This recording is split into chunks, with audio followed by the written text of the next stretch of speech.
ನಮಸ್ಕಾರ ಸ್ನೇಹಿತರೆ, ಎಲ್ಲರೂ ಕೂಡ ಚೆನ್ನಾಗಿದ್ದೀರಲ್ವಾ? ಹಾಗಿದ್ರೆ ಬನ್ನಿ ಮತ್ತೆ ಇವತ್ತು ಕೂಡ ಮತ್ತೊಂದಾಗಿ ಹೊಸದಾಗಿ ವಿಡಿಯೋ ಜೊತೆಗೆ ಸಿಗ್ತಾ ಇದ್ದೀನಿ.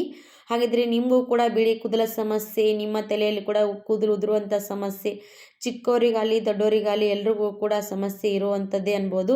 ಹಾಗಾದರೆ ನೀವು ಕೂಡ ಕೆಮಿಕಲ್ ಇರುವಂಥ ಮೆಹಂದಿ ಬಳಸ್ತಾ ಇದ್ದೀರಾ? ಹಾಗಿದ್ರೆ ನೀವು ಅದರಿಂದ ತಪ್ಪಿಸ್ಕೊಳ್ಬೇಕಾದ್ರೆ ಈ ರೀತಿ ನ್ಯಾಚುರಲ್ ಆಗಿರುವಂಥ ಹೇರ್ ಪ್ಯಾಕ್ ಬಳಸ್ತಾ ಬನ್ನಿ. ನೀವು ಕೂಡ ಖಂಡಿತವಾಗಿ ತಲೆ ಕೂದಲು ಕೂಡ ಗ್ರೋತ್ ಮಾಡ್ಕೋಬೋದು, ಹಾಗೆ ನಿಮ್ಮ ಬಿಳಿ ಕೂದಲು ಕೂಡ ಚೆನ್ನಾಗಿ ಕಪ್ಪಾಗಿ ಇಟ್ಕೋಬೋದು.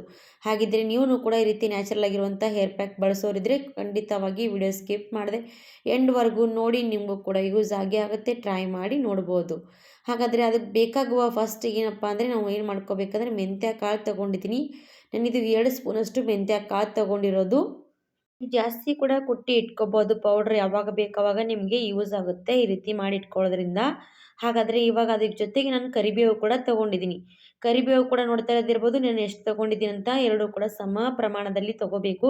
2 ಸ್ಪೂನಷ್ಟು ನೋಡಿ ಮೆಂತ್ಯ ಕಾಳು ತೊಗೊಂಡ್ರೆ ಅದೇ ಬೌಲಷ್ಟು ನಾನು ಕರಿಬೇವು ಕೂಡ ತೊಗೊಂಡಿದ್ದೀನಿ. ಹಾಗೆ ಇವಾಗ ಅದಕ್ಕೆ ಮಾಡುವಂಥ ಪ್ರೊಸೆಸಿಂಗ್ ಏನಂದರೆ, ಕಬ್ಬಿಣದ ಕಡಾಯಿ ತೊಗೊಳ್ಳಿ. ಕಬ್ಬಿಣದ ಕಡಾಯಿ, ಕಬ್ಬಿಣದ ತವಾ ಇರಬೇಕು. ಇದರಲ್ಲಿದ್ರೇ ತುಂಬಾ ಒಳ್ಳೆಯದು. ಹಾಗಾದರೆ ಅದು ಇದ್ದರೆ ನೀವು ಯೂಸ್ ಮಾಡ್ಕೋಬೋದು, ತುಂಬಾ ಒಳ್ಳೆಯದು. ಇಲ್ಲದಿದ್ದರೆ ನಿಮ್ಮ ಹತ್ರ ಇರುವಂಥ ಪಾತ್ರೆ ಯಾವುದಾದ್ರೂ ಕೂಡ ಬಳಸ್ಕೋಬೋದು. ಇವಾಗ ಕಬ್ಬಿಣದ ಕಡೆಯಲ್ಲಿ ನಾನು ಇವಾಗ ಮೆಂತ್ಯ ಕಾಳು ಹಾಕಿದ್ದೀನಿ, ಅದ್ರ ಜೊತೆಗೆ ಕರಿಬೇವು ಕೂಡ ಹಾಕ್ಕೊಳ್ತಾ ಇದ್ದೀನಿ. ಇವೆರಡೂ ಕೂಡ ನಾವು ಏನು ಮಾಡಬೇಕಂದ್ರೆ ಜಾಸ್ತಿ ಹೊತ್ತು ಹುರಿತಾ ಬರಬೇಕು.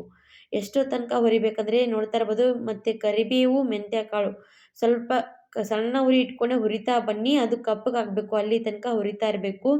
ಇವಾಗ ಇದರಲ್ಲಿ ನಾವು ಮೆಂತ್ಯ ಕಾಳು ಹಾಕಿರ್ತೀವಿ ಅಲ್ವಾ ವೀಕ್ಷಕರೇ? ಹಾಗಾದರೆ ಮೆಂತ್ಯ ಕಾಳು ಏನಾಗುತ್ತೆ ಅಂದರೆ ನಮ್ಮ ತಲೆ ಕೂದಲಿಗೆ ಬುಡದಿಂದನೇ ಸ್ಟ್ರಾಂಗ್ ಮಾಡುತ್ತೆ. ಹಾಗೆ ಕರಿಬೇವು ಕೂಡ ಹಚ್ತಾ ಬರ್ತೀವಲ್ಲ, ಕರಿಬೇವಿಂದ ನಮ್ಮ ಕೂದಲು ಕೂಡ ತುಂಬಾ ಕಪ್ಪು ಆಗ್ತಾ ಇರುತ್ತೆ. ಇದು ತುಂಬಾ ಒಳ್ಳೆಯದು. ಎರಡೂ ಕೂಡ ಖಂಡಿತವಾಗಿ ನೀವು ಬಳಸ್ತಾ ಬಂದರೆ ನಿಮಗೂ ಕೂಡ ನ್ಯಾಚುರಲ್ ಆಗಿ ನಿಮ್ಮ ಬಿಳಿ ಕೂದಲ ಸಮಸ್ಯೆ ಕಡಿಮೆ ಆಗ್ತಾ ಬರುತ್ತೆ. ಒಂದೇ ಸರ್ತಿ ಯೂಸ್ ಮಾಡಿದ ತಕ್ಷಣ ನಿಮ್ಮ ಕೂದಲು ಕಪ್ಪು ಆಗುತ್ತೆ ಅಂತ ನಾನು ಹೇಳೋದಿಲ್ಲ. ಯಾಕಂದರೆ ನಾವು ಬಳಸ್ತಾ ಬರೋದ್ರಿಂದನೇ ನಮ್ಮ ಕೂದಲು ಕೂಡ ಕಪ್ಪಗಾಗ್ತಾ ಬರುತ್ತೆ. ಯಾವುದೇ ಏನೇ ಮಾಡಿದ್ರೂ ಕೂಡ ಒಂದೇ ಸರ್ತಿಗೆ ನ್ಯಾಚುರಲ್ ಆಗಿ ನಮ್ಮ ಕೂದಲು ಕೂಡ ಕಪ್ಪಾಗೋದಿಲ್ಲ. ನೀವು ಯಾವ ರೀತಿ ಬಳಸ್ತಾ ಹೋಗುತ್ತೀರೋ ಆ ರೀತಿ ನಿಮಗೆ ಕೂದಲು ಕೂಡ ಕಪ್ಪಾಗ್ತಾ ಇರುತ್ತೆ. ಚಿಕ್ಕ ಮಕ್ಕಳಿಗಾಗಲಿ ದೊಡ್ಡವರಿಗಾಗಲಿ ಏಜ್ಗಿಂತ ಮೊದಲೇ ನಮ್ಮ ತಲೆಯಲ್ಲಿ ಬಿಳಿ ಕೂದಲು ಆಗ್ತಾ ಇದೆ ಅಂತಂದರೆ, ನೀವು ಸ್ವಲ್ಪನೇ ಬಿಳಿ ಕೂದಲು ಆಗ್ತಿದ್ದಕ್ಕೆ ಸ್ಟಾರ್ಟ್ ಆಗಿದೆ ಅಂದರೆ ಈ ರೀತಿ ನೀವು ಬಳಸ್ತಾ ಬರ್ಬೋದು. ಬಳಸ್ತಾ ಬಂದರೆ ನಿಮ್ಮ ತಲೆಯಲ್ಲಿ ಇರುವಂಥದ್ದು ಬಿಳಿ ಕೂದಲ ಸಮಸ್ಯೆ ಪೂರ್ತಿ ಕಡಿಮೆ ಆಗ್ತಾ ಬರುತ್ತೆ. ಇವಾಗ ನೋಡ್ತಾ ಇರ್ಬೋದು, ಪೂರ್ತಿ ಕಪ್ಪಗಾಗೋವರೆಗೂ ಹುರ್ಕೊಂಡು ತೊಗೊಂಡಿದ್ದೀನಿ. ಒಂದು ಪ್ಲೇಟಲ್ಲಿ ಕೂಡ ತೆಕ್ಕೊಂಡು ಒಂದು 10 ನಿಮಿಷದವರೆಗೂ ಸ್ವಲ್ಪ ತಣ್ಣಗಾಗೋದಕ್ಕೆ ಬಿಡಬೇಕಾಗುತ್ತೆ. ಒಮ್ಮೆಗೆ ಮಿಕ್ಸಿ ಜಾರಲ್ಲಿ ಹಾಕೋದಕ್ಕೆ ಹೋಗಬೇಡಿ. ಒಂದು 10 ನಿಮಿಷದವರೆಗೂ ತಣ್ಣಗಾದ್ಮೇಲೆ ಒಂದು ಮಿಕ್ಸಿ ಜಾರ್ ತೊಗೊಂಡು ಅದರಲ್ಲಿ ನಾನು ಇವಾಗ ಪುಡಿ ಮಾಡೋದಕ್ಕೆ ಹಾಕ್ಕೊಳ್ತಾ ಇದ್ದೀನಿ. ಇವಾಗ ಪುಡಿ ಮಾಡೋದಕ್ಕೆ ಮಿಕ್ಸಿ ಜಾರಲ್ಲಿ ಹಾಕ್ಕೊಂಡ್ಮೇಲೆ ಅದ್ರ ಮೇಲೆ ಒಂದು ಪೇಪರ್ ಮುಚ್ಕೊಂಡು ನಾನು ಮುಚ್ಚಳ ಮುಚ್ತೀನಿ. ಯಾವಾಗಲೂ ಕೂಡ ನಿಮ್ಗೆ ಹೇಳಿರುವಂಥದ್ದೇ.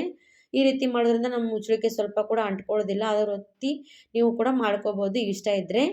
ಇವಾಗ ನೋಡಿ, ನಾನು ಇವಾಗ ಪೇಪರ್ ಮುಚ್ಚಳ ಮುಚ್ಚಿ ಈ ರೀತಿ ನಾನು ಪೌಡ್ರ್ ಮಾಡ್ಕೊಂಡು ಬರ್ತೀನಿ. ಈ ರೀತಿ ಪೌಡ್ರ್ ಮಾಡಿ ಇಟ್ಕೊಂಡ್ವಿ ಅಂದರೆ ನೀವು ಎಷ್ಟು ತಿಂಗಳಾನುಗಟ್ಟಲೆ ಕೂಡ ಇಟ್ಕೋಬೋದು. ನಿಮಗೆ ಈ ರೀತಿ ಯಾವಾಗ ಬೇಕಾವಾಗ ಬಳಸೋದಕ್ಕೆ ಈಸಿ ಆಗುತ್ತೆ. ನೀವು ಈ ಥರ ಬಳಸ್ತಾ ಬರ್ಬೋದು.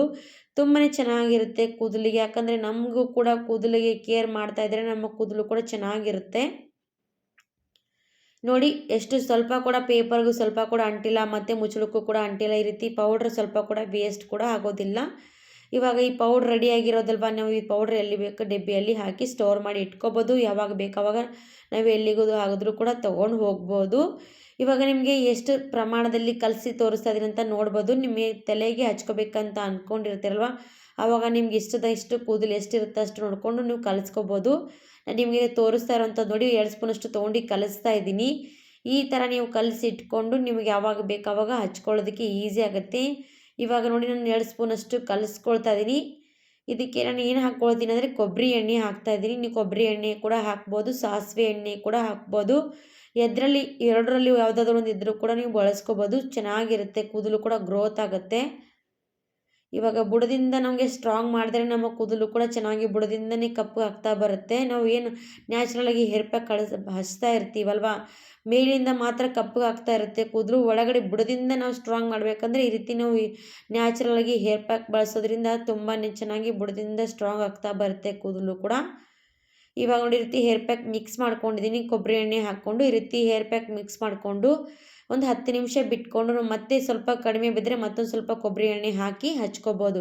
ಏನಾಗುತ್ತೆ ಅಂದರೆ ಕೊಬ್ಬರಿ ಎಣ್ಣೆ ಎಲ್ಲ ಮೆಂತ್ಯ ಕಾಳೆಲ್ಲ ಚೆನ್ನಾಗಿ ಹೇರುತ್ತಾ ಬರುತ್ತೆ. ಅದಕ್ಕೋಸ್ಕರ ಒಂದು 10 ನಿಮಿಷದವರೆಗೂ ನಾವು ಇದು ರೆಸ್ಟ್ ಮಾಡೋದಕ್ಕೆ ಇಡಬೇಕು. ಆಮೇಲೆ ಈ ರೀತಿ ಮತ್ತೆ ಸ್ವಲ್ಪ ಕೊಬ್ಬರಿ ಎಣ್ಣೆ ಹಾಕಿ ಕಲಿಸ್ಕೊಂಡು ಚೆನ್ನಾಗಿ ನಾವು ತಲೆಗೆ ಅಪ್ಲೈ ಮಾಡಿಕೊಂಡು 1 ಅವರ್ ಅಷ್ಟು ಬಿಟ್ಕೊಂಡು ತಲೆಗೆ ವಾಶ್ ಮಾಡ್ಕೋಬೇಕು. ತಲೆಗೆ ವಾಶ್ ಮಾಡುವಾಗ ಶಾಂಪೂ ಮಾತ್ರ ಬಳಸಬಾರ್ದು. ಶಾಂಪೂ ಬಳಸಿದ್ರೆ ನಾವು ತಲೆಗೆ ಹಚ್ಚಿರುವಂಥದ್ದು ಈ ಹೇರ್ ಪ್ಯಾಕ್ ಇದೆಯಲ್ವ ಸ್ವಲ್ಪ ಕೂಡ ಅದು ಚೆನ್ನಾಗಿ ತಲೆಗೆ ಕೂತ್ಕೊಳ್ಳೋದಿಲ್ಲ. ನೀವು ಮಾಮೂಲಿ ತಲೆ ವಾಶ್ ಮಾಡ್ಕೊಂಡು ತಗೊಂಡ್ರೆ ಸಾಕಾಗುತ್ತೆ. ಇವಾಗ ನಾನು ಹೇರ್ ಪ್ಯಾಕ್ ಕೂಡ ಹಚ್ತಾ ಇದ್ದೀನಿ. ಈ ರೀತಿ ಹಚ್ಕೊಂಡು 1 ಅವರ್ ಅಷ್ಟು ಬಿಟ್ಕೊಂಡು ತಲೆ ಸ್ನಾನ ಮಾಡಿ ನೋಡಿ.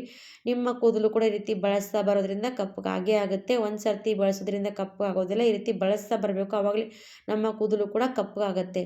ಹಾಗಿದ್ರೆ ಇವತ್ತಿನ ವಿಡಿಯೋದಲ್ಲಿ ತೋರಿಸಿರುವಂಥ ಹೇರ್ ಪ್ಯಾಕ್ ವಿಡಿಯೋ ಇಷ್ಟ ಆದರೆ ಟ್ರೈ ಮಾಡಿ ನೋಡಿ.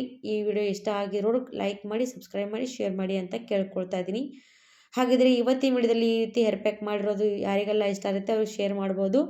ಹಾಗಿದ್ರೆ ಯಾರಿಗೆಲ್ಲ ಇಷ್ಟ ಇಲ್ಲದವರು ಸ್ಕಿಪ್ ಮಾಡ್ಕೊಂಡು ಹೋಗ್ಬೋದು ಅಂತ ಕೇಳ್ತೀನಿ. ಹಾಗಿದ್ರೆ ಈ ವಿಡಿಯೋ ಇಲ್ಲಿಗೆ ಎಂಡ್ ಮಾಡ್ತೀನಿ ವೀಕ್ಷಕರೇ. ಧನ್ಯವಾದ.